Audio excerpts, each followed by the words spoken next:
Nous vous proposons de retrouver dans un instant une rencontre enregistrée à la librairie Ombre Blanche lundi 17 avril 2023 dans le cadre du cycle Americas, organisé par l'IPEAT, Institut pluridisciplinaire pour les études sur les Amériques à Toulouse. Sébastien Roseau, maître de conférence à l'université Toulouse-Jean Jaurès et membre du laboratoire Framespa, y présentait ce jour-là Letras Patrias, les écrivains et la création d'une culture nationale au Brésil, 1822-1889, paru aux presses universitaires du Septentrion. Cette rencontre aborde également l'ensemble des thèmes ayant trait à la fois à l'histoire des nationalismes et à celle du Brésil à l'époque contemporaine. Bonne écoute.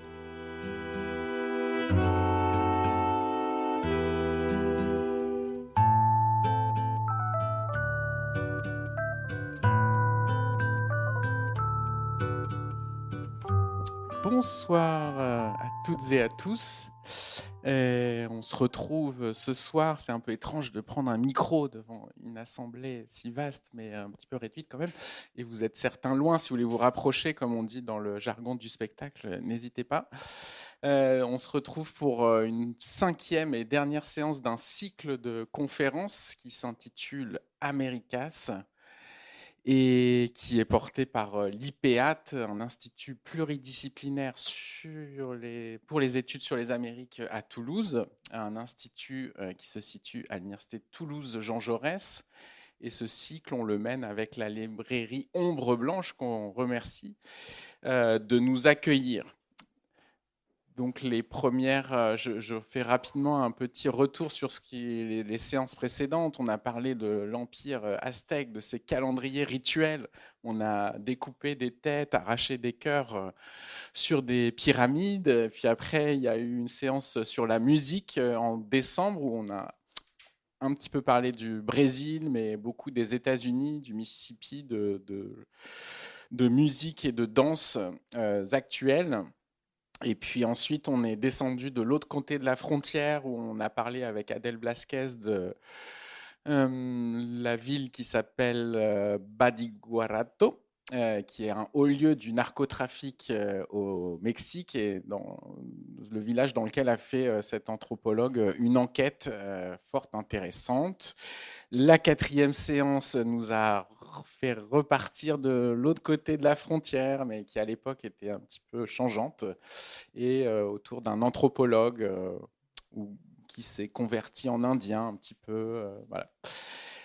Donc on termine cette année ce voyage au Brésil avec un livre qu'a fait paraître Sébastien Roseau, qui est à ma droite. Et là, vous savez qu'il y a une mode actuelle qui porte un nom non pas anglo-saxon, mais anglophone, de disclaimer.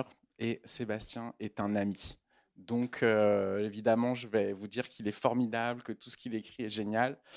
Et comme c'est un ami que j'aime beaucoup, je vais quand même tenter de le titiller, de trouver des moyens de le déstabiliser. Voilà, pour que ça reste un souvenir important entre nous. Donc Sébastien Roseau, il est maître de conférence, autrement dit enseignant et chercheur à l'université Toulouse Jean Jaurès. Il est historien, contemporanéiste, spécialiste du 19e siècle et donc du Brésil. Et il est l'auteur de...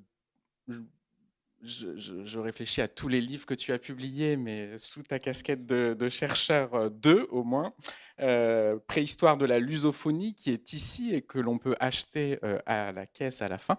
Et aussi celui-ci dont on va parler, qui s'intitule Letras Patrias, les écrivains et la création d'une culture nationale au Brésil, 1822-1889. Donc la première question, c'est demander à Sébastien qu'il nous éclaire sur ce titre, parce que peut-être qu'un éditeur aurait préféré quelque chose, un titre, même si le sous-titre explique bien, du style un monument romantique au Brésil, mais non, tu as préféré l'intituler Letras Patrias. Est-ce que tu peux nous expliquer ce que cela signifie, s'il te plaît? Merci Guillaume pour cette introduction. Oui, je peux effectivement vous expliquer pourquoi ce choix. Effectivement, donc ça, c'est le livre qui est tiré de ma thèse de doctorat.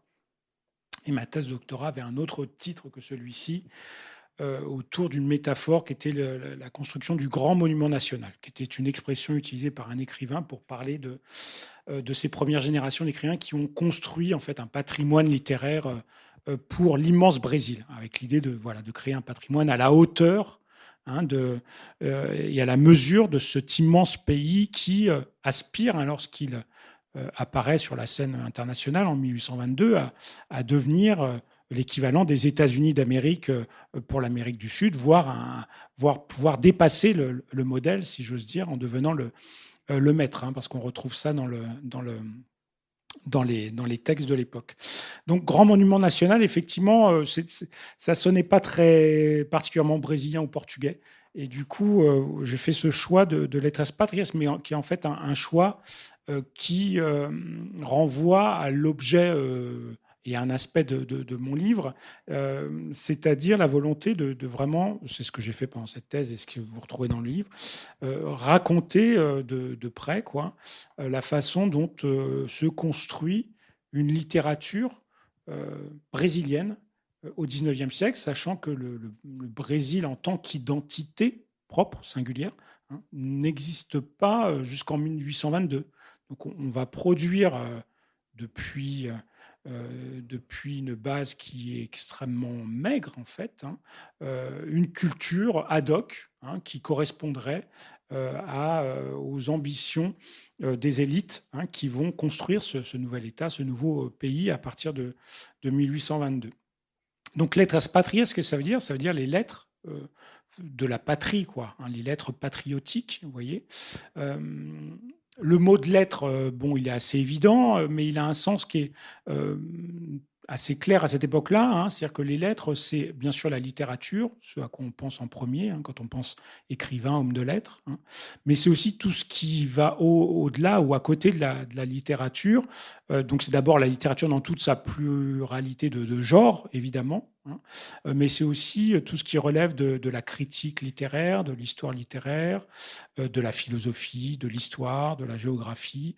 Bref, en fait, tout ce qui permet de contribuer à définir cette identité culturelle. Vous voyez, c'est pas juste une affaire de poètes ou de romanciers. En fait, c'est l'affaire d'hommes de lettres qui vont agir en mobilisant toutes différentes façons d'écrire sur et à propos du Brésil.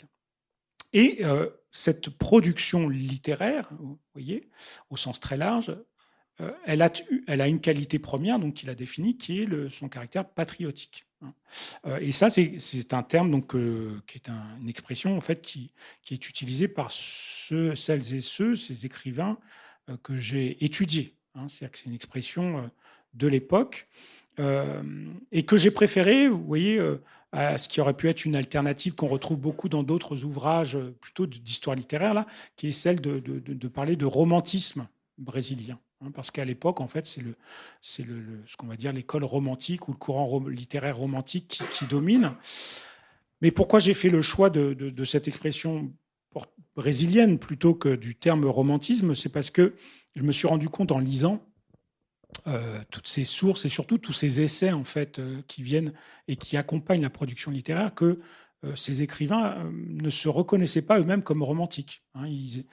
C'est très rare qu'ils utilisent le terme de romantique pour se définir eux-mêmes, alors qu'ils connaissent très très bien les romantiques français en particulier, mais aussi portugais, allemands, anglais, dont ils se nourrissent évidemment pour produire leur littérature et définir leur identité. Mais voilà, ils ne se qualifient pas, ils ne s'auto-qualifient pas de romantique. Et donc, quelque part, c'est pour rendre justice à cela que j'ai choisi ce terme qui est peut-être effectivement moins évident à comprendre immédiatement, de letras patrias. Mais le sens, c'est de bien insister sur le fait que c'est une littérature qui est éminemment patriotique, c'est-à-dire qui est au service de cette jeune nation qui est le Brésil. Et en quelque sorte, la nation naît avec la production de ces premières générations d'écrivains qui vont constituer ce patrimoine commun et en constituant ce patrimoine commun, contribuer à définir ce qu'est la nation brésilienne puisqu'elle n'existait pas jusque-là et qu'il faut bien pouvoir en fixer en quelque sorte des éléments d'identification assez clair. Donc voilà comment j'ai fait ce choix d'expression de letras patrias qui, du coup, permet de définir en gros mon objet. Voilà, je m'intéresse à cette littérature au sens très large, produite dans les décennies qui suivent l'indépendance du Brésil en 1822, et qui permet aussi de poser aussi un autre aspect intéressant de cette réflexion. Quand on réfléchit aux cultures et à la façon dont elles se définissent, c'est le fait que ce processus, il est profondément toujours interculturel. Hein. Quand on parle de nation, ou même quand on parle de nationalisme culturel, en fait, ce nationalisme, il se définit par ce que l'on est, mais aussi par ce que l'on n'est pas. Hein. C'est-à-dire, c'est dans le miroir de l'autre que l'on se définit soi-même. Hein. C'est un processus d'identification extrêmement courant, mais ça marche aussi pour les littératures. Et donc, le fait de ne pas se dire romantique, c'est une façon d'assumer le fait qu'on est brésilien, hein, patriote brésilien, et que du coup, ce que l'on produit, effectivement, ça se nourrit des idées qui circulent dans l'espace atlantique, mais c'est original, c'est proprement brésilien parce que c'est la littérature brésilienne qu'il s'agit de définir. Donc, cette expression letras patrias, c'est celle que j'ai choisie. Il y en a d'autres qui sont utilisées, littérature nationale, littérature brésilienne, mais celle-ci me paraissait la plus intéressante à reprendre. Merci. Et la question suivante, c'est que tu as évoqué un élément de contexte qui est le point de départ chronologique de ton étude, qui est 1822. Donc, on a cru comprendre qu'il s'agissait de la date ou de l'année de l'indépendance. Et la fin de l'étude, c'est 1889. Est-ce que tu peux nous expliquer dans quel monde vivent ces auteurs ou ce monde littéraire et j'allais voilà, c'est ma question. Ouais, donc effectivement, le Brésil, je ne sais pas si vous êtes familier de son histoire, peut-être très contemporaine, parce qu'on en parle quand même assez souvent, mais pour le 19e siècle, son histoire est assez originale en ce sens que, alors, l'Amérique latine en général connaît une vague d'indépendance, de proclamation d'indépendance au début du 19e siècle. Donc là, rien d'original pour ce qui est du cas brésilien. Donc là, c'est en 1822 que le Brésil accède à l'indépendance. L'originalité tient peut-être dans la façon dont se construit cet État brésilien, puisque là où les États voisins qui sont en train d'apparaître sur la scène politique dans toute l'Amérique latine et centrale, ce sont des républiques, eh bien, le Brésil fait le choix, lui, de bâtir un empire, hein, de construire un empire avec en plus, autre originalité du cas brésilien, le fait que le premier empereur, en fait, était de fait le prince héritier de la couronne portugaise. Hein. C'est-à-dire que celui qui avait vocation à devenir un jour roi du Portugal, parce qu'il s'est exilé avec la famille royale en 1808, au moment où les troupes napoléoniennes, où Napoléon a envie de se tailler un empire dans l'Europe, hein, vous le savez. Et donc, ça concerne aussi la péninsule ibérique. Et les Portugais qui ont vu le triste sort qui est advenu aux Bourbons qui étaient sur le trône d'Espagne, se sont dit, plutôt que nous aussi nous faire capturer, on va fuir. Et donc, ils s'en vont au Brésil, hein, ce qui est une première, parce que jusque-là, les rois et les reines n'allaient évidemment pas dans les colonies, restaient dans les métropoles. Donc là, ils s'enfuient à Rio en se disant, bon, on restera là le temps qu'il faut, et puis ensuite, on reviendra à Lisbonne une fois les choses pacifiées. Mais en fait, ça s'est pas passé comme ça. Ça a été beaucoup plus compliqué. Et finalement, le roi Jean VI retourne un peu malgré lui, parce qu'on lui ordonne de rentrer à Lisbonne, et puis parce qu'à Lisbonne et au Portugal, la situation est très complexe, très compliquée sur le plan politique. La guerre civile menace, donc il finit par rentrer, mais il laisse son fils. Hein, et c'est son fils qui, Pierre, donc qui était le prince héritier qui aurait dû succéder à son père un jour sur le trône du Portugal, qui va en fait proclamer l'indépendance du Brésil en 1822, largement poussé à cela par les élites de Rio en particulier, qui voient tout l'intérêt qu'il y a effectivement à garder une présence royale au Brésil, qui ont vu tout le bénéfice qu'il y avait à ce que Rio devienne une cour et non pas une simple capitale de substitution, à la fois sur le plan politique, mais sur le plan économique aussi, évidemment. Et donc voilà comment le Pierre devient Pierre Ier, se fait sacrer à Rio, un peu à la façon dont Napoléon Ier s'était lui-même fait sacrer quelques années plus tôt, et fonde cet empire qu'il dirige pendant à peu près une décennie. Ensuite, les choses s'enveniment. Je vous la fais rapide pour aller jusqu'au bout de la période impériale. Mais donc, il quitte le pouvoir au début des années 30, retourne au Portugal, laisse sur place son propre fils, qui est tout jeune à ce moment-là, qui a 5 ans. Donc il y a une régence qui s'installe. Et puis au bout de 10 années de régence, comme c'est compliqué la situation au Brésil, il y a beaucoup d'insurrections, beaucoup de révoltes. Eh bien le fils, le prince héritier, qui s'appelle également Pierre, est sacré de manière anticipée à l'âge de 15 ans. Et donc c'est Pierre II.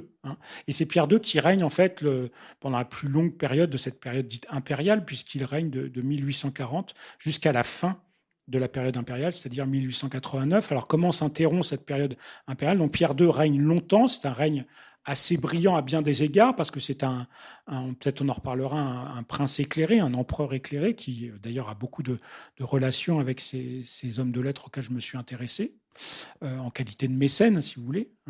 Et donc il règne jusqu'à la fin des années 80, au moment où beaucoup de choses vont se basculer au Brésil, en particulier la question de l'esclavage, qui ressurgit à partir des années 50 et 60 du 19e siècle. Le Brésil est un des derniers pays et bastions de l'esclavagisme en Amérique. Et l'abolition a lieu très tardivement, 1888. Et il y a un lien entre cette abolition en 1888 et le coup d'État républicain qui donc met fin à la période impériale, remet le Brésil en quelque sorte dans la concordance politique avec le reste de l'Amérique latine, puisque désormais ce sera une république, et qui permet de rompre avec cette période impériale. L'empereur est poussé à l'exil et s'en va en Europe, d'abord au Portugal, et puis en fait il s'installe après à Paris, compte tenu de sa francophilie et de ses liens étroits qui existent entre les milieux intellectuels brésiliens et les milieux français. D'accord. Donc on voit que c'est un Brésil, celui de tes auteurs, qui est très politique, qui est lié à cet empereur et à cette formation assez étrange d'un monarque européen qui règne sur un pays américain. Et la question qui vient tout de suite, c'est celle de quel Brésil imaginent, mettent en place, construisent les auteurs que tu as étudiés. Oui, alors effectivement, ça c'est une des choses que j'ai essayé de reconstituer dans ce livre, dans la première partie en particulier du livre, c'est-à-dire on postule que le Brésil existe désormais, qu'il y a donc une patrie brésilienne. Mais qu'est-ce qu'il y a derrière ce mot? Qu'est-ce qui se cache? Quelles sont les réalités, en fait, ou les représentations, d'ailleurs, plutôt, devrais-je dire, qui vont permettre de qualifier positivement ce qu'est le Brésil, puisqu'évidemment, il y a un très fort nationalisme, un très fort orgueil national qui très vite s'impose.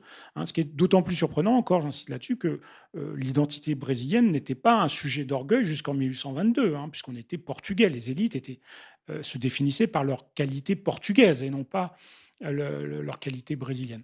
Mais voilà, l'indépendance a lieu, et donc les écrivains vont, à partir des années, ça ne se fait pas immédiatement, ça commence à partir des années 30, et puis en fait surtout à partir des années 40, lorsque ce Pierre II arrive au pouvoir, qu'on va en quelque sorte consolider l'appareil politique et l'empire par le versant du culturel.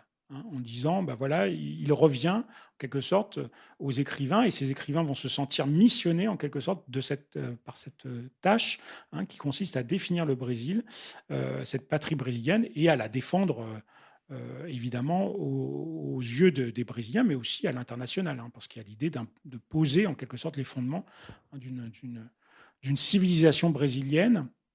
Alors, quelle est cette civilisation? En fait, c'est une civilisation à l'occidentale. hein.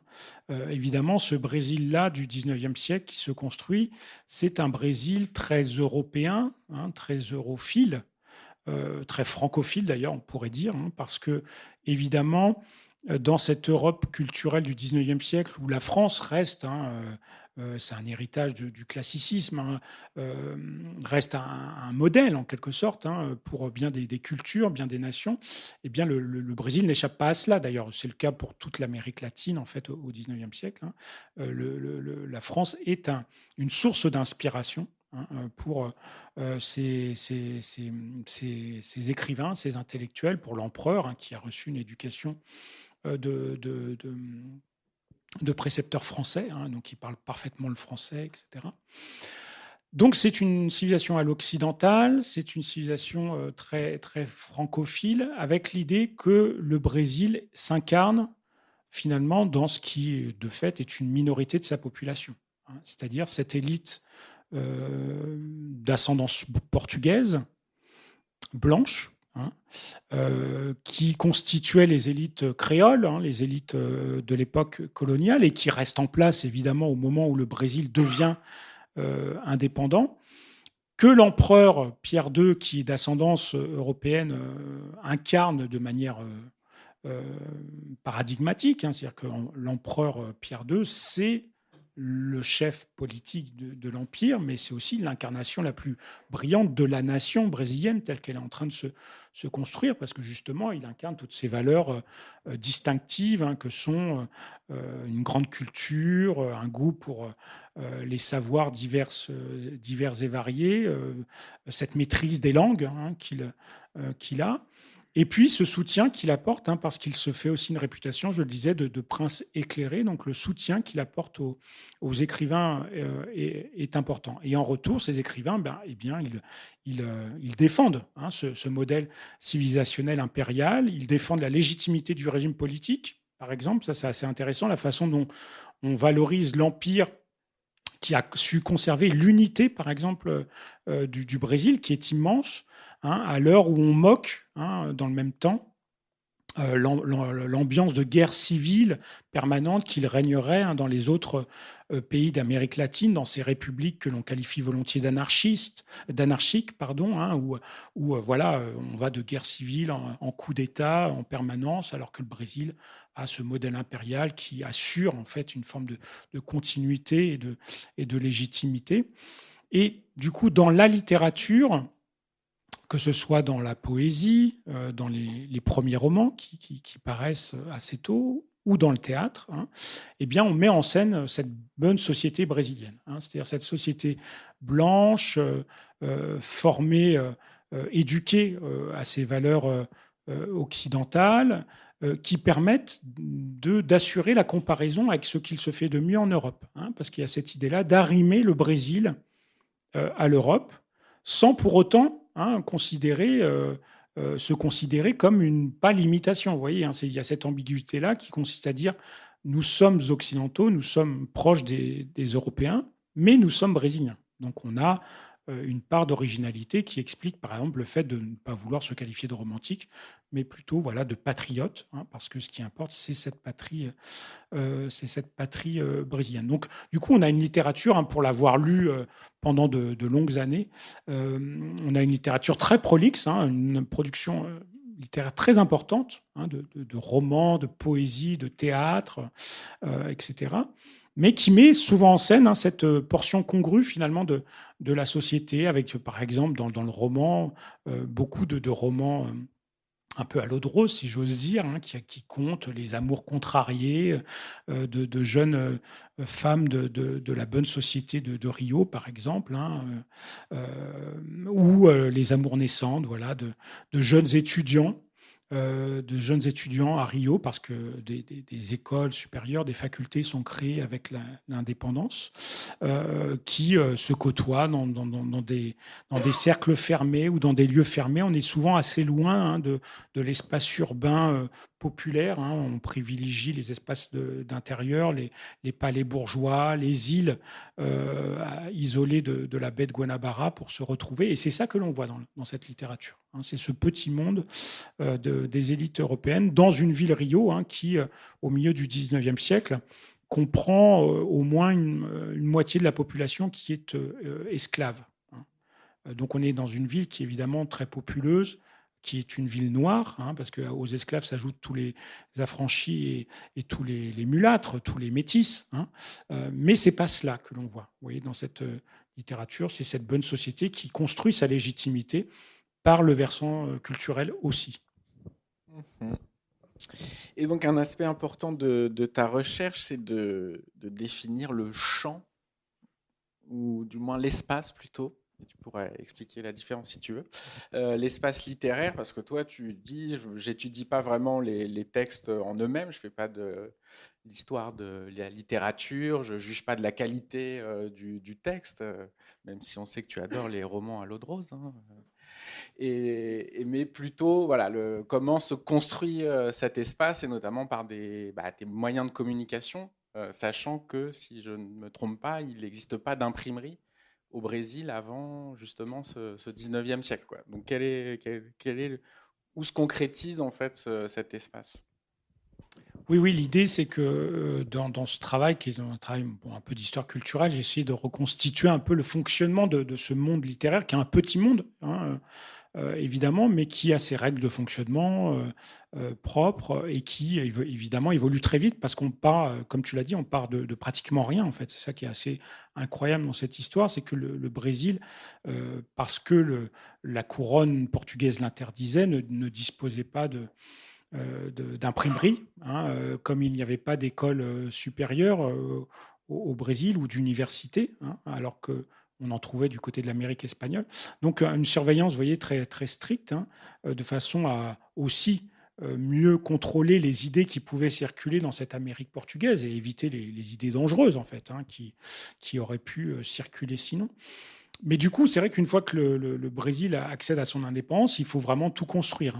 Et donc, cet espace littéraire, il se construit avant tout et d'abord en lien avec l'essor de ce qu'on pourrait appeler un espace médiatique, c'est-à-dire un espace dans lequel apparaît une presse, des périodiques qui vont permettre de construire d'abord ce qu'on pourrait appeler un espace public politique, c'est un espace d'échange, de circulation, de débat des idées autour du régime politique, par exemple, autour de la façon de concevoir cet empire. Et les débats sont rudes dès les années 20, et encore plus dans les années 30, au moment de la Régence, entre les libéraux, les conservateurs, ceux qui sont partisans d'un Brésil très centralisé, ceux qui vont privilégier un Brésil plus fédéral, sur le modèle des États-Unis. Donc, la question de l'esclavage aussi, en fait, dans les années 20-30, fait rage également. Est-ce qu'il faut, comme d'autres pays le font, l'abolir vite, ou est-ce qu'au contraire, il faut opter pour une abolition graduelle, ce qui va finalement être la solution retenue. Et donc, tout cela passe par l'essor de la presse. Et la littérature, elle émerge là comme une sorte d'embryon. Dans ce contexte-là, la littérature a un rôle très secondaire dans les années 20-30 où l'enjeu, c'est l'enjeu politique, c'est la stabilité du Brésil, c'est sauver le régime, c'est sauver la nation qui est en train de naître, parce qu'il y a beaucoup d'insurrections, tout cela est assez compliqué. Et donc la littérature va se construire un espace à soi progressivement.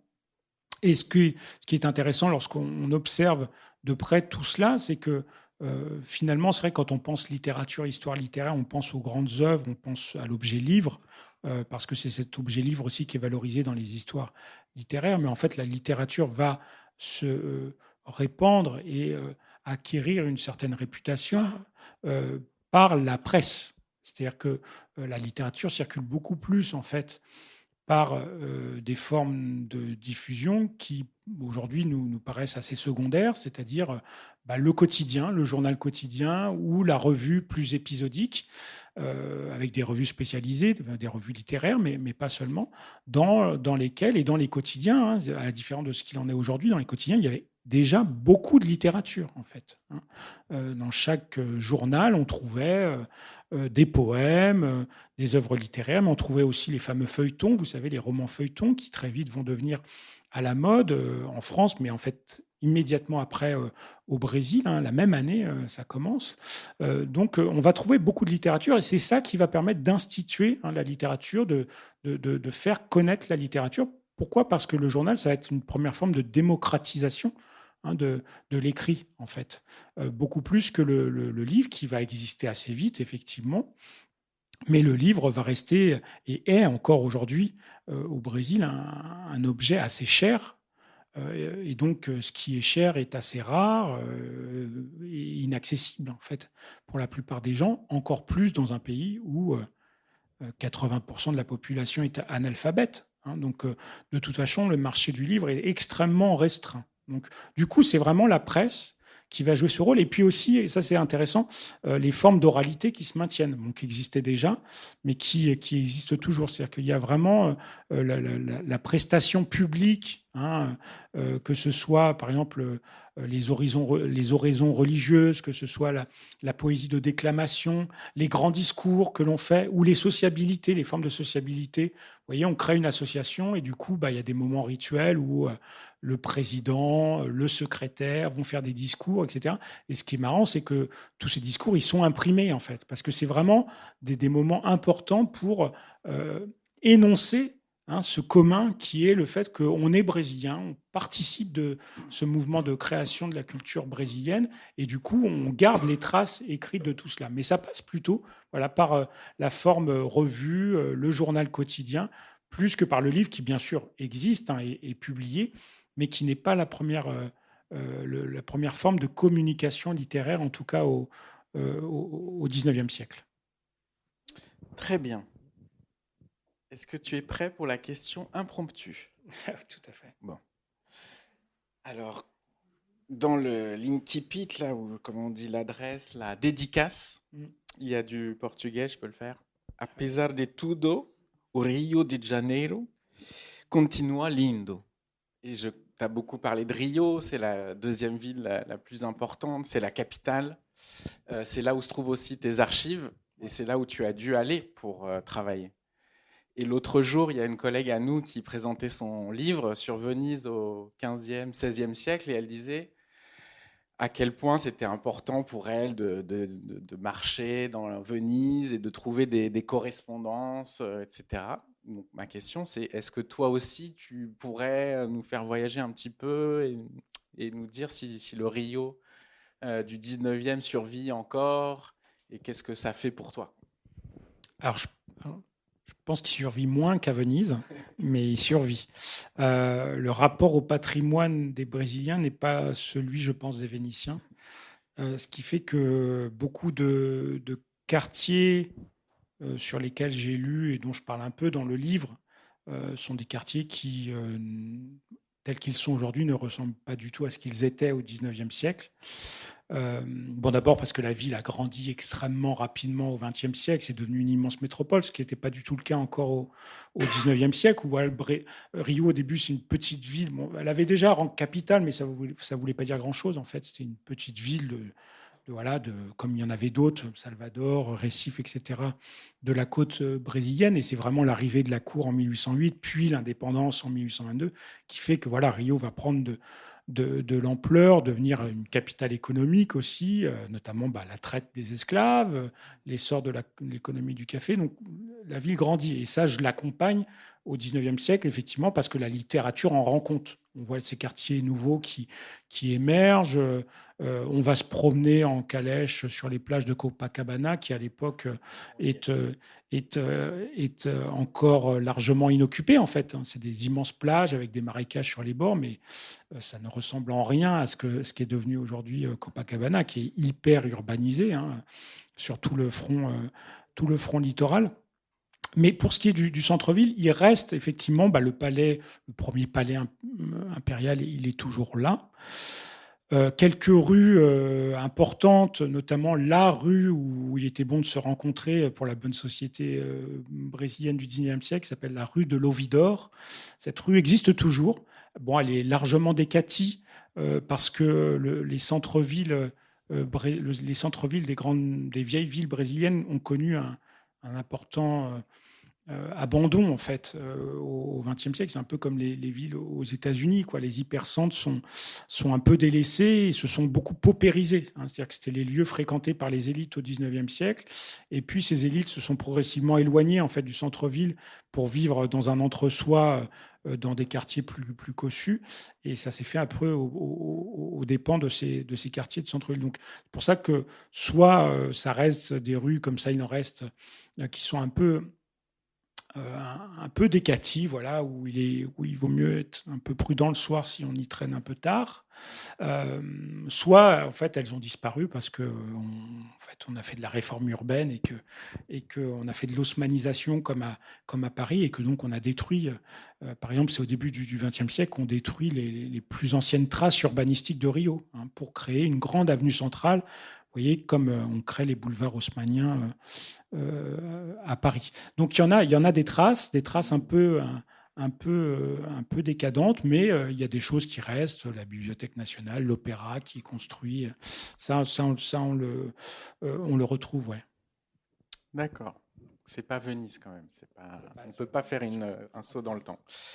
Et oui, donc tu nous disais avoir réuni un corpus d'auteurs, 187 précisément, qui est un échantillon de ce groupe que tu as étudié, dont tu as essayé de dégager une typologie.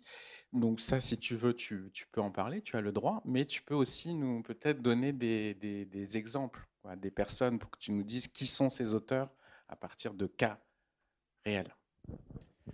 Ouais, effectivement, j'ai essayé de reconstituer là dans la thèse et donc dans le livre, je rends compte un peu ce qu'est le milieu littéraire, on va dire, à cette époque impériale. Pas toute l'époque impériale, en fait, je m'arrête aux années 70, qui est un peu la fin du romantisme brésilien.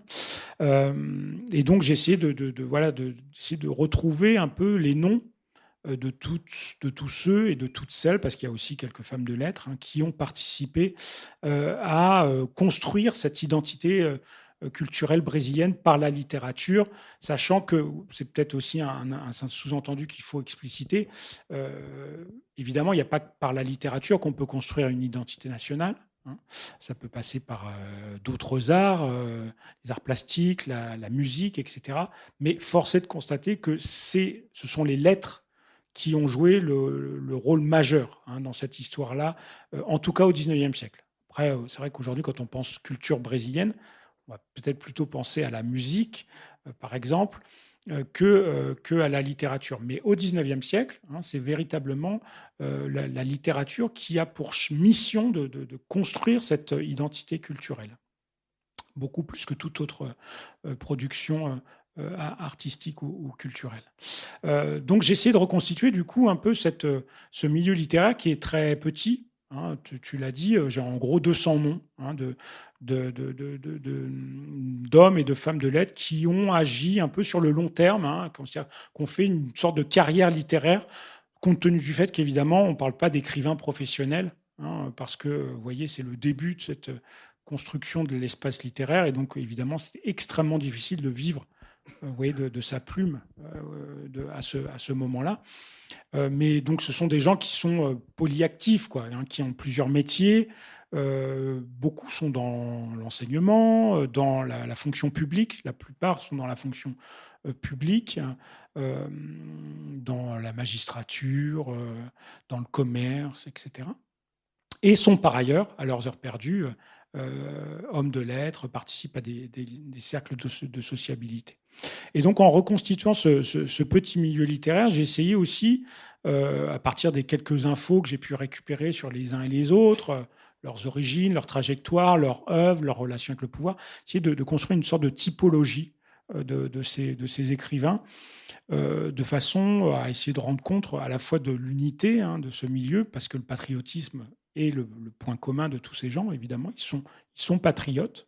hein, chacun à leur façon. Ils sont engagés dans la défense de l'Empire brésilien, mais ça n'empêche pas l'existence de diversité, enfin de points de vue différents sur ces réalités. Donc ça, j'ai essayé de le reconstituer en faisant en gros 3 catégories, en allant des écrivains les plus liés au pouvoir, on va dire, ce que j'ai appelé les écrivains organiques, donc ceux qui sont directement liés à la bonne santé, hein, de l'empire politique, et qui vont se compromettre de manière très active à la défense et illustration du régime, en quelque sorte, jusqu'aux écrivains les plus autonomes, en quelque sorte, les plus dissonants un peu dans ce paysage littéraire. Donc, je peux peut-être prendre 2-3 noms juste pour incarner un peu cela et le rendre plus concret.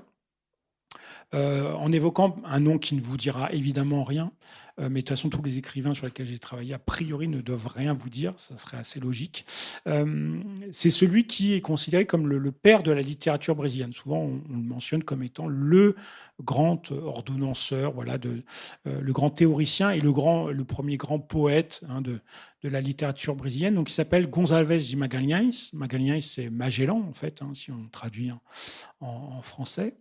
Donc, il n'est pas du tout de la famille du grand marin, hein, mais c'est un descendant de Portugais, un Brésilien, qui est de Rio, qui est issu d'une famille ni très pauvre, mais ni très riche non plus. Je veux dire, c'est pas un héritier, vous voyez. Et lui, il va vraiment faire carrière en se disant, bah voilà, il a fait un peu d'études de médecine, mais il suit aussi des cours de peinture. Il va suivre les enseignements d'un prêcheur important à la Chapelle Royale, etc. Il va publier un premier recueil de poésie, parce que bon, quand on est jeune et qu'on sait écrire et qu'on est ambitieux, on publie un peu de poésie, ça se fait. Et donc, il publie un premier recueil au début des années 30 qui passe un peu inaperçu, parce que c'est pas encore le bon moment, en fait, hein. Et puis, il a l'opportunité d'aller à Paris, un peu plus tard dans ces années 30. Et ce voyage à Paris, ce séjour à Paris va véritablement marquer le début d'une ascension et d'une carrière littéraire, mais aussi une carrière professionnelle au service de l'Empire, parce que très jeune étudiant venant à Paris, il va suivre des cours à la Sorbonne, et puis il va commencer à se faire une place avec d'autres, hein, mais c'est lui le principal, au sein de certains milieux intellectuels parisiens, et notamment auprès des historiens, parce que se fonde une nouvelle association à ce moment-là, l'Institut historique de Paris, et il se trouve que son président a lui-même séjourné au Brésil, et donc il aime bien les Brésiliens, quoi. Enfin, il aime bien le Brésil. Il traduit d'ailleurs des œuvres de l'époque coloniale, des œuvres littéraires de l'époque coloniale en français à ce moment-là. Il s'appelle Eugène de Monglave. Et donc, il va servir un peu de parrain à ces jeunes Brésiliens, et il va leur passer commande de textes, en fait, qui vont être les textes de théorie un peu fondateurs, parce qu'il va demander notamment à Magalhães de faire une sorte de première histoire de la littérature brésilienne. Qu'est-ce que c'est l'histoire brésilienne quand on est dans les années 30 ? Et donc, ils vont prononcer et décrire, hein, tous ces premiers essais théoriques devant les membres de l'Institut historique. Et ensuite, ils vont décider d'en faire une revue complètement éphémère. Il y a 2 numéros. Elle s'appelle Niterói. C'est le nom de la ville qui se situe de l'autre côté de la baie de Guanabara, en face de Rio. Et cette revue, en fait, est considérée aujourd'hui encore, hein, celle-là, elle est connue au Brésil, comme la revue fondatrice de la littérature et de la culture brésilienne. Parce que dans cette revue, donc en portugais, mais publiée à Paris, 2 numéros, vous avez des articles programmatiques, en fait, hein, qui disent, voilà, qu'est-ce que doit être la littérature brésilienne, mais aussi comment doit se développer l'économie brésilienne, etc. Et puis des premières œuvres, des premiers essais de critique aussi, littéraire, etc. Et donc, peu de temps après, Magalhães revient à Rio, auréolé en quelque sorte quand même de ce succès, quand même, parce que publier à Paris et avoir comme audience des historiens réputés parisiens, c'est pas mal, hein, pour une culture nationale qui est en train de se forger. C'est évidemment un surplus de distinction en quelque sorte. Et donc à partir de là, il va vraiment commencer une carrière littéraire, et donc publie un second recueil, et ce second recueil est considéré immédiatement par les historiens de la littérature, mais quand je dis les historiens de la littérature, ce sont les mêmes qui produisent les œuvres littéraires et qui produisent l'histoire de ces œuvres littéraires, dans l'immédiateté. C'est une histoire sans grand recul, évidemment, mais être considérée comme la première œuvre littéraire brésilienne digne de ce nom. Donc ce recueil poétique est un recueil absolument fondateur. Et plus tard, dans les années 50, alors qu'il a commencé une carrière dans la diplomatie, parce que voilà, pour vivre du coup à défaut de vivre de sa plume, il va mener une carrière pour la diplomatie brésilienne qui va l'emmener dans tout un tas de capitales en Europe. Et en 56, donc, il publie ce qu'il considère comme sa grande œuvre littéraire, qui est une épopée, ça s'appelle La Confédération des Tamoyos. Tamoyos, c'est un peuple autochtone de la région de Rio au XVIe siècle. Et cette épopée très longue est soutenu directement par l'empereur et doit être, si vous voulez, le premier grand monument à la hauteur de la grandeur de la nation brésilienne. C'est un pavé, c'est un gros livre, tout en verre. Et cette l'épopée est considérée comme un des genres parfaits, en fait, pour fixer l'épopée de la naissance de la nation brésilienne, parce que c'est ça, ce livre. Donc voilà un écrivain qui incarne au plus près du pouvoir, avec le soutien de l'empereur qui le reçoit. Cette épopée est d'abord lue en présence de l'empereur avant d'être publiée. Donc il y a une sorte de validation, vous voyez, par l'empereur. Et évidemment, cette épopée est dédiée à l'empereur Pierre II, sans qui l'œuvre n'aurait pas pu être publiée, etc. Donc vous voyez ce lien extrêmement étroit avec le pouvoir, cette compromission avec le pouvoir politique définit un premier modèle d'écrivain qui va s'imposer, en fait, comme la bonne solution pour pouvoir mener carrière littéraire au Brésil. Pourquoi ? Parce que ce sont des écrivains qui, en plus, disent de façon tout à fait claire, il est impossible de compter sur les lecteurs pour vivre comme écrivain. C'est pas la vente d'ouvrages qui va nous permettre de vivre. Donc, il faut compter sur le clientélisme et le mécénat de l'empire et des puissants, et des ministres, etc.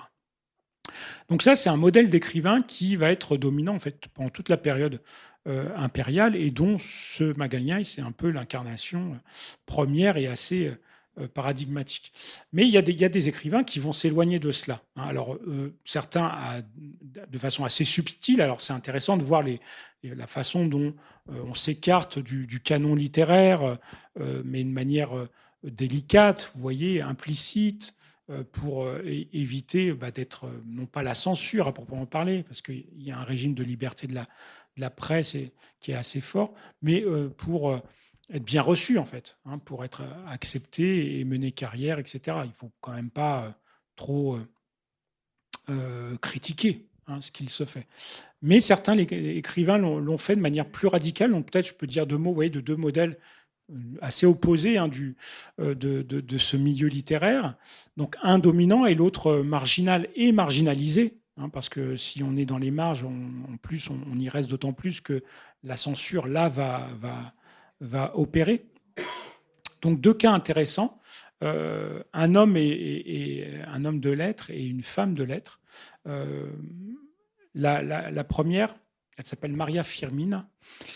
C'est une femme de lettres qui a écrit beaucoup de romans, mais la plupart sont perdus, en fait, parce qu'ils n'ont jamais été édités et que les descendants, ils n'ont pas géré correctement les archives. Mais au moins un de ces romans est publié en 1956. Et c'est un roman qui s'appelle Ursula, qui est considéré comme le premier roman abolitionniste au Brésil. C'est un roman qui promeut l'idée d'en finir avec l'esclavage et du coup décrit de façon extrêmement négative, évidemment, l'esclavage, la violence que cela induit, dans une littérature qui soit ne parle pas d'esclaves du tout, parce que ce n'est pas le sujet, soit quand on en parle, c'est pour dire que finalement l'esclavage à la brésilienne, ma foi, c'est pas ce qui se fait de pire. Quand on voit ce qui se fait aux États-Unis, c'était quand même bien pire. Et donc les Brésiliens ont une sorte de modèle esclavage, mais vous voyez, un peu soft, vous voyez, plutôt sympathique. Ce qui est évidemment très loin de la réalité, mais c'était le message qui était promu. Et donc voilà, Ursula, ce roman est un roman abolitioniste. Alors c'est un roman aussi à l'eau de rose, qui a ce côté amour impossible, etc. Bon, qui fait qu'il n'a pas forcément très très bien vieilli. Et que je ne vous recommanderais pas forcément à la lecture, et puis il n'est pas traduit en français. Ça fait de bonnes raisons de ne pas le lire, tout ça. Mais il est néanmoins intéressant parce qu'il y a des personnages esclaves, et c'est des personnages qui ont la parole, hein, à qui elle donne la voix. Et l'auteur, Maria Firmin, n'a pas été esclave elle-même, mais elle est descendante. Hein, sa mère était esclave. C'est une afro-descendante qui, si vous voulez, a touché de près la réalité de l'esclavage. Et il y a notamment un chapitre qui est assez fort où un personnage d'une esclave raconte la traversée atlantique, ce qui est absolument assez tabou. Enfin, je n'ai pas trouvé d'équivalent, vous voyez, dans la littérature romanesque de l'époque, où elle raconte le voyage transatlantique dans les bateaux négriers et à quel point ce voyage a été un traumatisme terrible, hein, dans sa vie. Donc voilà un roman qui paraît en 56, mais qui paraît... donc, il se trouve que cette femme vit dans une petite ville de la province du Maranhão, qui est un État tout au nord du Brésil, à des milliers de kilomètres de Rio. Elle ne vit même pas dans la capitale de l'État, qui est Saint-Louis, qui est une ville d'ailleurs de fondation française. Elle vit dans une ville de province, ce qui fait que son livre paraît effectivement, mais il passe complètement hors de portée, vous voyez, de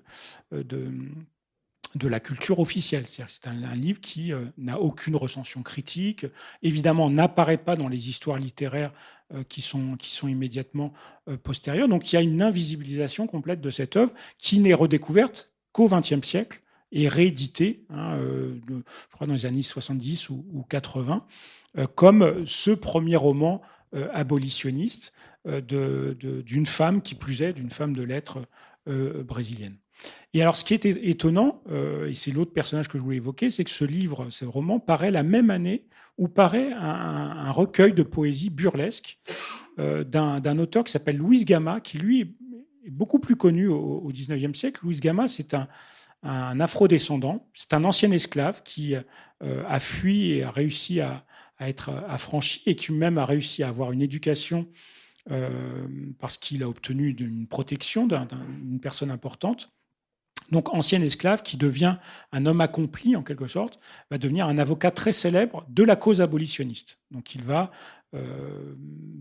participer à des procès qui ont permis l'affranchissement de centaines et de centaines d'esclaves dans la région de São Paulo, hein, qui était une région caféière où il y avait énormément d'esclavage.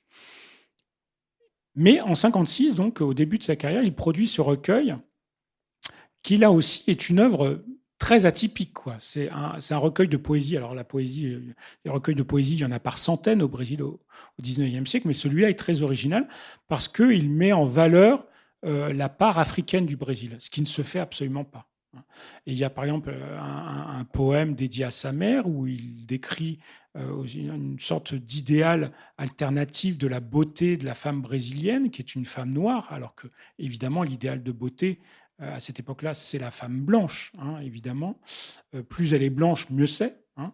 Donc c'est un contrepoint, vous voyez, au modèle dominant.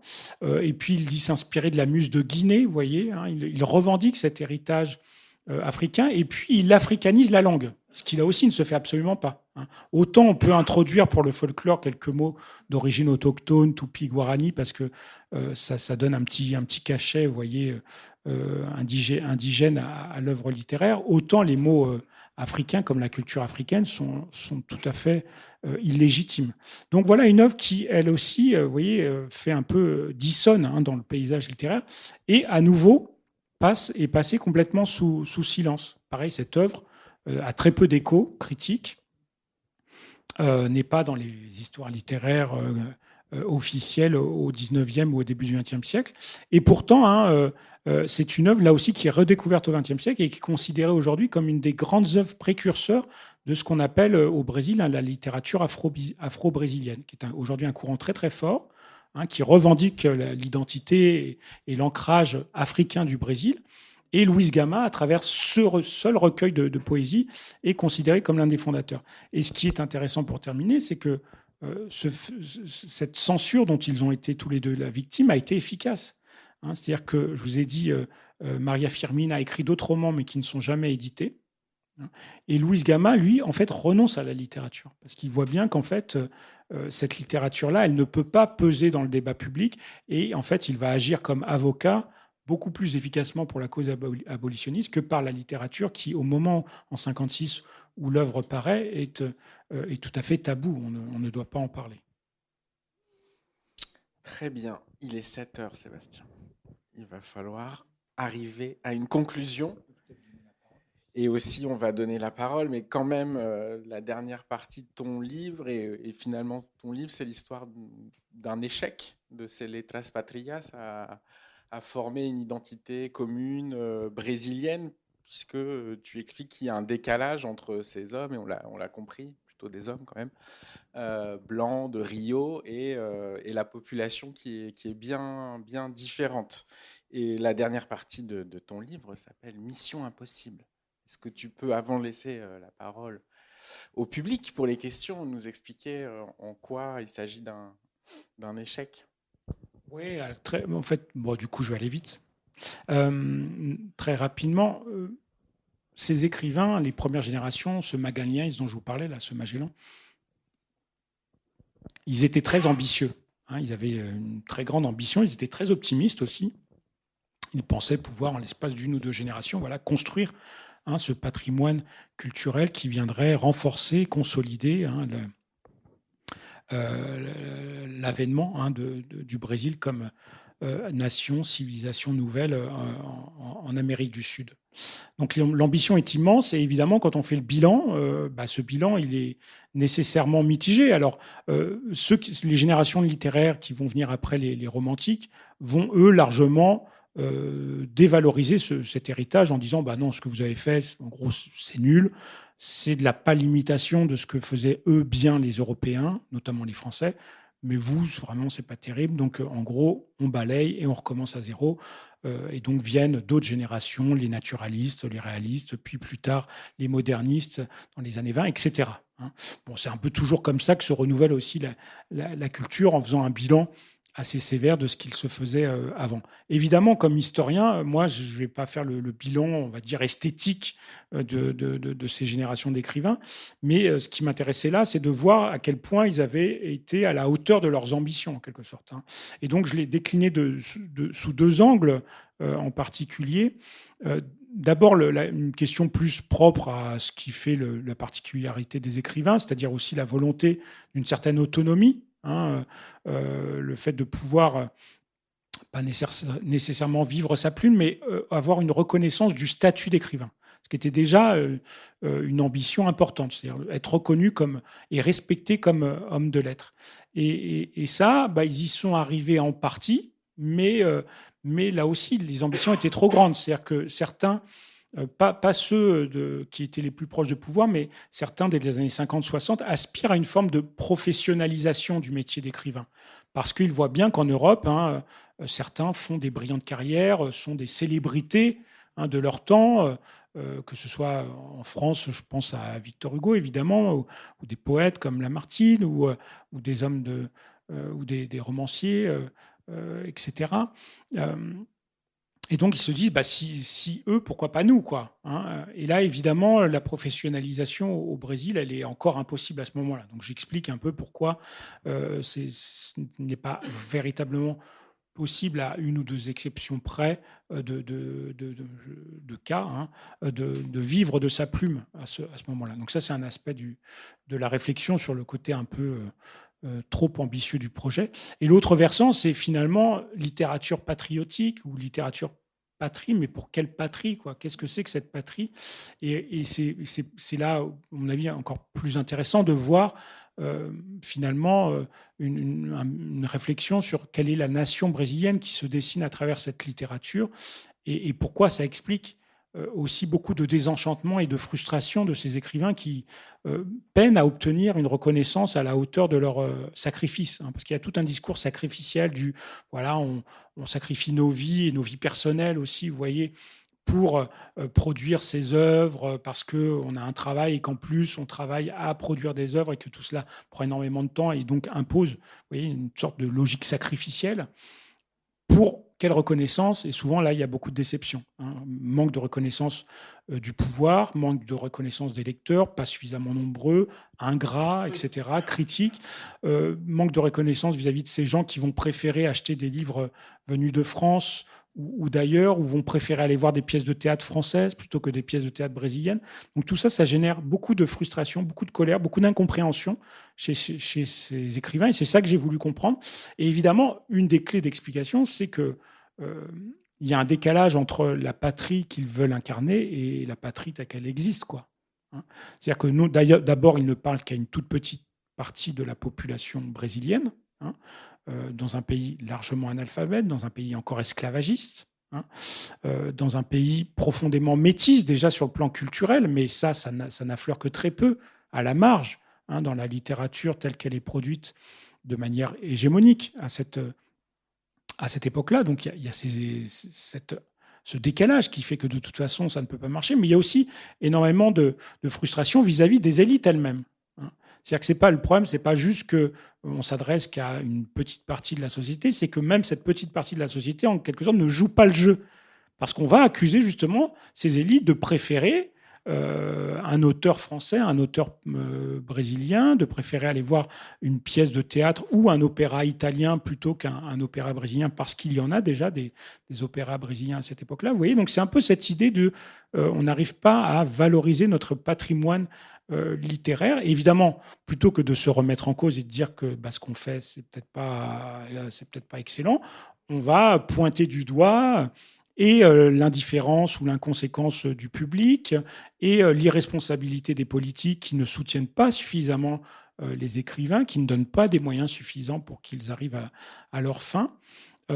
Et puis, on va continuer à stigmatiser ces quelques écrivains qui osent en quelque sorte déroger aux règles et qui vont produire des œuvres un peu trop dissonantes et qui ne sont pas à la hauteur de l'idée qui est de construire une nation, une civilisation brésilienne à l'occidental. Donc du coup, tout cela explique, pour terminer, pourquoi ce titre de Mission Impossible, parce qu'il y a énormément dans les écrits que j'ai pu lire de ces écrivains, des écrits plus personnels, des lettres, etc., ou des essais, beaucoup de désenchantement, beaucoup d'insatisfaction qu'il fallait aussi pouvoir expliciter, expliquer comme historien. Et les ressorts sont très nombreux, mais renvoient quand même à cette impasse qui est d'un Brésil qui ne s'assume pas pour ce qu'il est à ce moment-là. Et c'est seulement au XXe siècle que ce processus d'acceptation, en quelque sorte, de la réalité métisse du Brésil va être mis en œuvre sur le versant culturel. Vous voyez, le fait que la samba, que la capoeira, que le carnaval soient assumés comme des moments très populaires et de culture métisse, aussi afro-descendante, etc. Tout cela commence au Brésil, en fait, à partir des années 1930, vous voyez, mais pas avant. Avant, le Brésil se voulait être un pays à l'européenne et un pays blanc, en tout cas tel qu'il aspirait à s'afficher. Ce sera assez rapide. Mais, je pense que toutes vos explications me font comprendre le génie de Machado de Assis, que j'admire énormément, ou oui ou non, parce que je suis venue pour ça. Alors je voudrais savoir si ce métissage, etc., explique le génie de cet écrivain, pour moi. Alors Machado de Assis, moi j'en parle un petit peu dans mon livre, mais un petit peu seulement. Pourquoi ? Parce que en fait, c'est un écrivain qui va commencer sa carrière, sa jeune carrière, comme aspirant justement écrivain romantique, on va dire, mais qui en fait va très vite se découvrir un style à lui. Et être d'ailleurs difficilement classé dans les histoires littéraires, mais qu'on considère comme soit un naturaliste ou un réaliste, peu importe. Mais son œuvre principale, qui est son œuvre romanesque, en fait, elle est postérieure à la période que j'étudie. Mais effectivement, alors Machado de Assis, c'est un écrivain portugais d'un côté et descendant d'esclaves de l'autre, mais qui côtoie tout ce milieu que j'étudie, qui est un milieu... vous voyez, un peu du deuxième cercle, en quelque sorte, parce que Machado, il est né à Rio, etc., donc, mais pas d'une grande famille illustre. Et donc, il va, parce qu'il est très talentueux, réussir à intégrer un peu le deuxième cercle des écrivains un peu plus éloignés du pouvoir, un peu plus distants. Il n'appartient pas au premier cercle culturel à cette époque-là. Et il fréquente une librairie à Rio où se retrouvent des écrivains de catégories, on va dire, un peu différentes, mais notamment ces jeunes aspirants qui se forgent une réputation, une carrière à ce moment-là auprès de ce fameux libraire de Rio. Mais Machado va avoir toute une première production qui n'est pas connue aujourd'hui et qui n'est pas traduite en français, parfaitement romantique en fait. C'est-à-dire, il publie dans des revues, parce que je le disais, ce sont les revues qui sont importantes dans les années 60-70. Il publie des dizaines de contes et de nouvelles dans des revues qui sont les principales revues de Rio, qui sont des revues à destination d'un public de bonne famille et essentiellement de femmes. Et donc des contes et des nouvelles, voilà, avec cette littérature à l'eau de rose, etc., qui sont le prélude à sa grande œuvre romanesque, en fait, qui vient plus tard, et qui, en fait, effectivement, se détourne complètement de ce canon littéraire qui ne l'intéresse pas, en fait. Lui va postuler, justement, pour une littérature plus universelle, qui, tout en parlant du Brésil, parle à tout le monde, sans forcément, vous voyez, appuyer sur la dimension patriotique ou nationaliste de la littérature, parce qu'on ne retrouve absolument pas cela dans sa littérature, ce qui en fait effectivement sa grande valeur littéraire. Mais en cela, il était dissonant par rapport à ce que l'on attendait de lui, en tout cas au début de sa carrière. Et il a mené pendant une quinzaine d'années au moins une carrière tout à fait dans les cordes, en produisant ce qu'on attendait de lui pour ses revues. Mais ça, ce sont des œuvres qui, du coup, ne sont pas traduites en français parce qu'elles ne sont pas les plus intéressantes, effectivement. C'est son œuvre de maturité, c'est à partir des années 80. Et là, le moment romantique est passé, en fait. Et lui-même est passé à autre chose et a pris son autonomie et a su prendre des distances par rapport à cette première œuvre. Merci. D'autres questions? Ah oui, merci. La dame en jaune là-bas.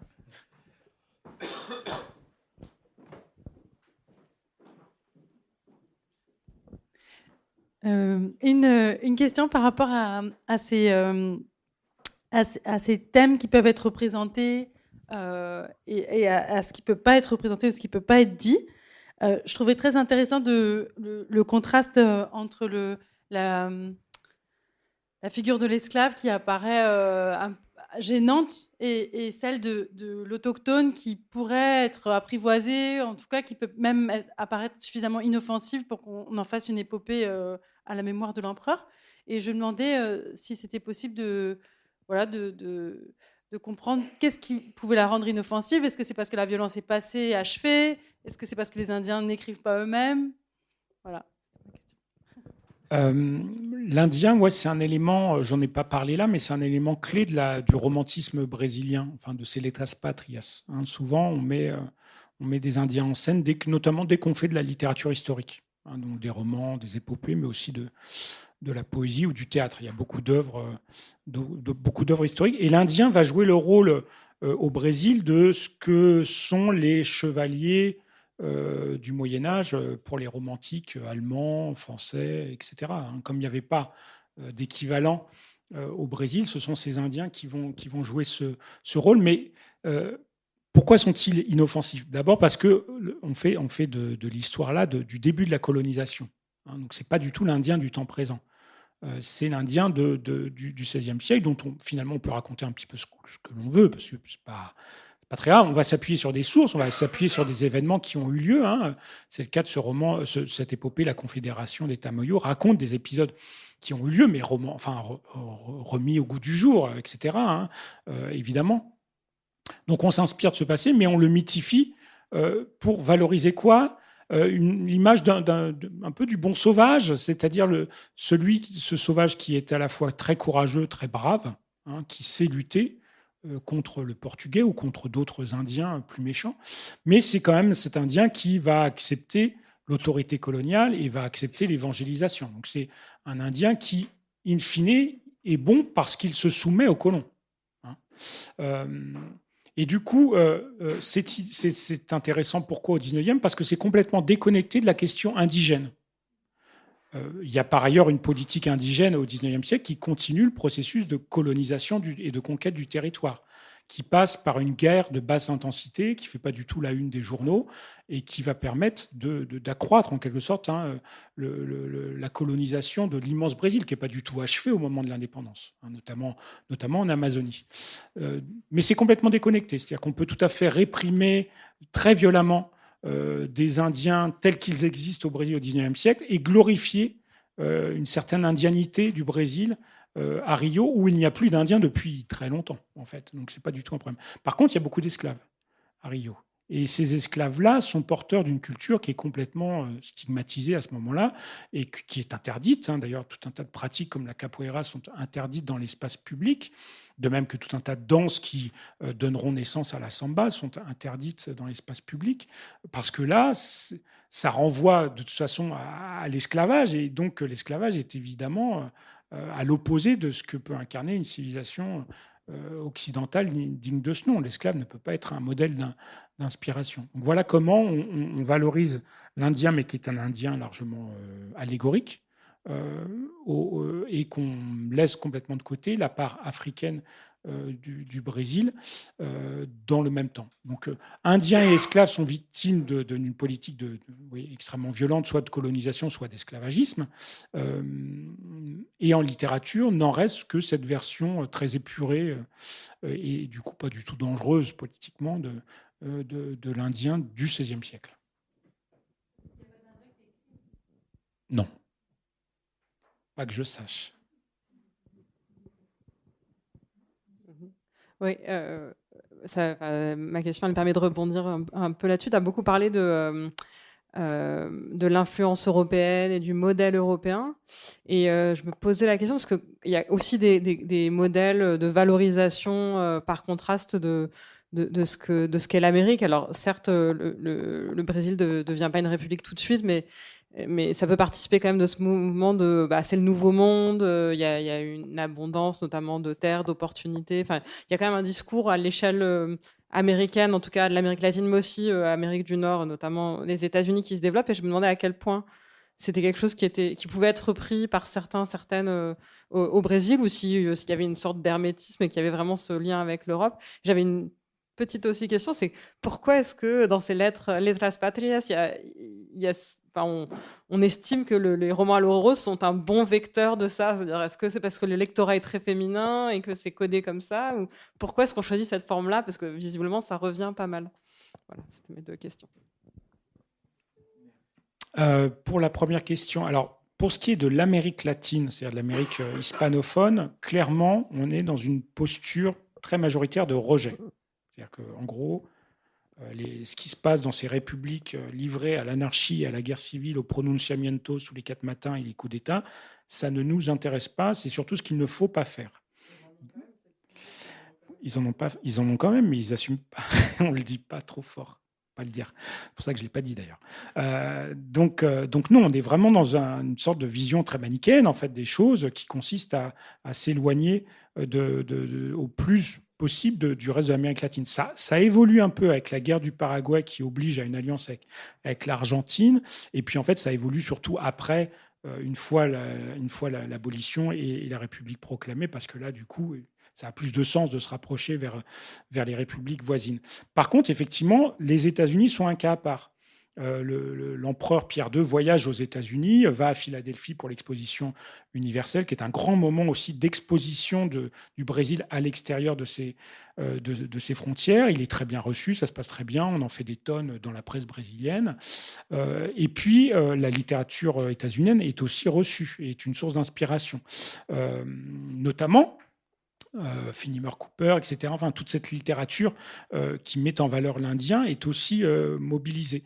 Mais par rapport à ce qui correspond aux pays ou aux cultures les plus révérées, on va dire, que sont la France, l'Angleterre, etc., ça n'a quand même pas le même poids. C'est quand même Brésil, Europe qui domine, c'est l'axe dominant.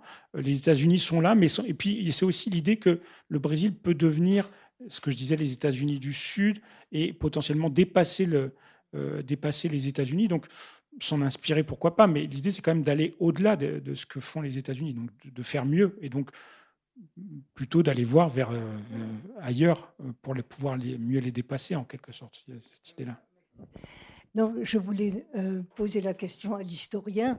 Est-ce que l'ambassadeur Gobineau n'a pas été quand même un facteur négatif pour la connaissance du Brésil en France? Parce que dans son bouquin, Souvenirs du Brésil, ou je ne sais plus comment ça s'appelle, il parle bien des races, enfin sa grande... Oui, alors j'en parle dans mon livre. Oui. J'en parle pourquoi ? Parce que effectivement, ça permet de Gobineau. Donc, je ne sais pas si tout le monde le connaît, mais le comte de Gobineau, c'est un des grands. Enfin, des grands. Je sais pas, c'est toujours délicat de dire grand. Un des théoriciens du racisme scientifique, quoi, de l'inégalité des races, et qui est diplomate lui aussi.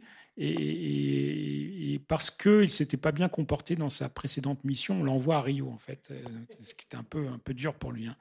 Mais il n'y passe pas très longtemps, il y passe quelques mois, mais ça se passe très bien. Il a de très bonnes relations avec l'empereur qui le reçoit, avec beaucoup d'égards, évidemment, parce que c'est l'ambassadeur de France. Enfin, voilà.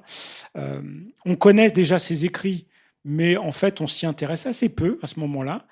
Mais là où il est intéressant, c'est pour ça que moi je le cite, le comte de Gobineau, c'est que tout raciste qu'il est, il n'est pas hypocrite sur la question. C'est-à-dire qu'au moins, lui, il décrit ce qu'il voit.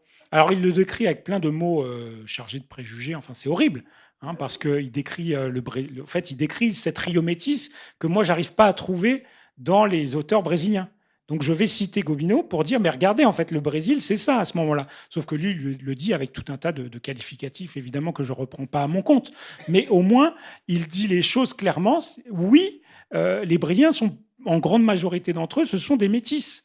Là où moi, je ne les vois que pas en blanc, en fait, dans la littérature que je lis, même si je caricature un peu, évidemment, mais ils sont essentiellement en blanc. Donc Gobineau, il est intéressant pour cela, parce qu'il va faire de ce terrain brésilien, pour lui, un cas d'étude, évidemment, pour développer ses théories, parce qu'il va dire, vous voyez, ce métissage, en fait, annonce la dégénération en cours, hein, de la société brésilienne, qui ne pourra se sauver que par une immigration massive en provenance d'Europe pour régénérer la société brésilienne par du sang venu d'Europe. Ce qui va être de fait la théorie, une des théories politiques qui va motiver la politique migratoire brésilienne dans la deuxième moitié du 19e siècle. Donc c'est un discours qui va avoir du poids, hein, sur la scène politique. Donc Gobineau, oui, il n'est pas resté longtemps, mais il est important pour comprendre ce qu'il en est de cette société brésilienne. Ainsi se termine cette rencontre. On peut féliciter Sébastien Roseau.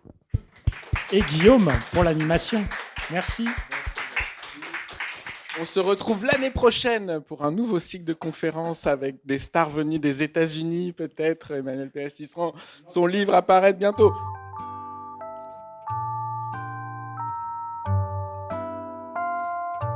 Il s'agissait de Sébastien Roseau, maître de conférences à l'Université Toulouse-Jean Jaurès et membre du laboratoire Framespa et de l'IPEAT, Institut pluridisciplinaire pour les études sur les Amériques à Toulouse, lors d'une rencontre à la librairie Ombre Blanche le 17 avril 2023, organisée par l'IPEAT dans le cadre de son cycle America, réalisation et mise en onde Radio avec Radio Plus et Radio Terre.